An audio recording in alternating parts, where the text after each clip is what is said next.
Hi guys, hello welcome. நம்ம வந்து இன்னைக்கு வந்து என்ன பார்க்க போறோம் அப்படின்னா, ஒரு மில்லினியர் வந்து எப்படி யோசிப்பான். அவன் வந்து எப்படி வந்து அவனுடைய பணம், ஒரு நார்மல் மனுஷனுக்கும் ஒரு மில்லினியரோட மைண்ட் செட்டுக்கும் என்ன வித்தியாசம் அப்படின்றது தான் வந்து. ஆக்சுவலாக வந்து என்னன்னா, நார்மல் பீப்புள் வந்து என்னன்னா நிறைய வந்து கஞ்சத்தனம் பண்ணுவாங்க. மில்லினியர் வந்து அப்படி பண்ண மாட்டான். அவன் வந்து எதுக்கு கரெக்டாக வந்து செலவு பண்ணணுமோ அதை வந்து செலவு பண்ணி, எதுக்கு வந்து பண்ணக்கூடாதோ அதை தான் வந்து ரெக்டிஃபை பண்ணுவான். மெயினான இது வந்து என்னன்னா, மில்லினியர் எப்பவுமே வந்து ரிஸ்க் எடுக்க வந்து தயங்கவே மாட்டான். ஓகேங்களா? மெயினான இன்னொரு முக்கியமான விஷயம் என்னன்னா, மில்லினியர் எப்பவுமே வந்து என்னன்னா, அவனுடைய பணத்தோட வேல்யூ வந்து இன்க்ரீஸ் பண்ணணும்னு தான் இது பண்ணுவானே தவிர, செலவு பண்றத கட் பண்ண மாட்டான். அதாவது வந்து என்னன்னா, ஒரு பெரிய பணக்காரரா இருக்காருன்னா, அவர் வந்து BMW கார் வாங்குறது வந்து என்னன்னா, அவரோட ஆடம்பரம் சொகுச காட்டுறதுக்காக கிடையாது. அவர் வந்து என்ன பண்ணாருன்னா, BMW கார் வந்து ஒரு பிராண்டிங். ஓகேங்களா? அப்ப அவரோட பிசினஸ்ல ஒரு பிசினஸ் பார்க்க போறாருன்னு வச்சுக்கோங்க. அந்த BMW கார்ல வந்து போறது வந்து ஒரு பிராண்ட்.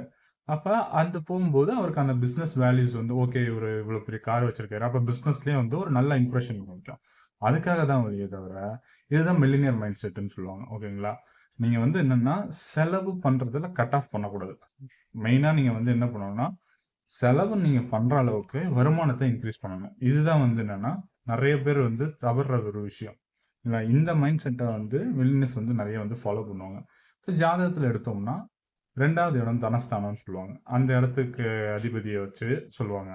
11வது அதிபதி வந்து லாபாதிபதி அப்படின்னு சொல்லுவாங்க. அவரை வச்சு வந்து நமக்கு வந்து சொல்லுவாங்க, இந்த மாதிரி வந்து உங்களோட பிசினஸ்ல எவ்வளவு growth வருது அப்படின்றது. பொதுவா வந்து இந்த சுக்கிரன் சனி காம்பினேஷன் இருக்கவங்களுக்கு வந்து லேட் லைஃப்ல நல்ல நிறைய பண யோகங்கள் வந்து வர்றதுக்கான வாய்ப்புகள் நிறைய இருக்கு.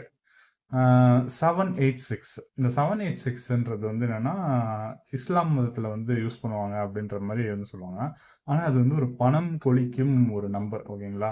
7, 8, 6. ஓகேங்களா? 7 வந்து கேதுவை குறிக்குது, 8 வந்து சனி பகவானை குறிக்குது, 6 வந்து சுக்கிரனை குறிக்குது. அப்ப என்ன ஆகும்னா, இந்த 3 பேரோட காம்பினேஷன் இருக்கவங்க வந்து என்னன்னா, பணம் வந்து அதிகமா பெற வந்து அந்த ஈர்க்கிறத வந்து அதிகமா வந்து பண்ணும். இதுதான் வந்து அதோட சீக்ரெட்டு. ஓகேங்களா?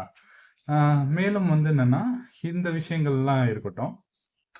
ஒரு மில்லினியரா நீங்க ஆகணும்னா, மெயினான விஷயம் ரிஸ்க் எடுக்க தயங்காதீங்க.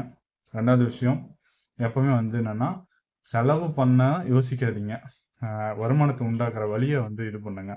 ஜப்பான்ல ஒரு பழமொழி இருக்கு. அது என்ன சொல்லுவாங்கன்னா, நீங்கள் தூங்கும்போதும் உங்கள் வருமானத்தை உண்டாக்குகிற வழிகளை நீங்கள் வந்து உருவாக்க வேண்டும். அதாவது வந்து என்னன்னா, நீங்க வந்து ப உழைப்பே இல்லன்னா கூட, நீங்க பாட்டுக்கு தூங்குறீங்கன்னா கூட, அந்த டைம்லயும் வந்து பணம் வந்து வரணும்.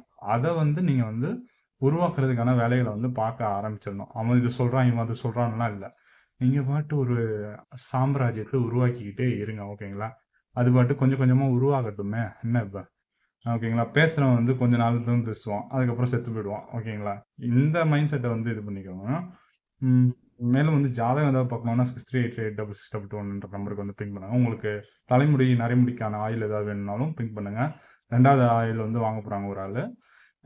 மேலும் வந்து என்னன்னா, பாசிட்டிவா இருங்க, கான்ஃபிடென்ட்டா இருங்க. நல்லதே நடக்கும். வெற்றி நிச்சயம். மறக்காம நம்ம சேனல சப்ஸ்கிரைப் பண்ணுங்க.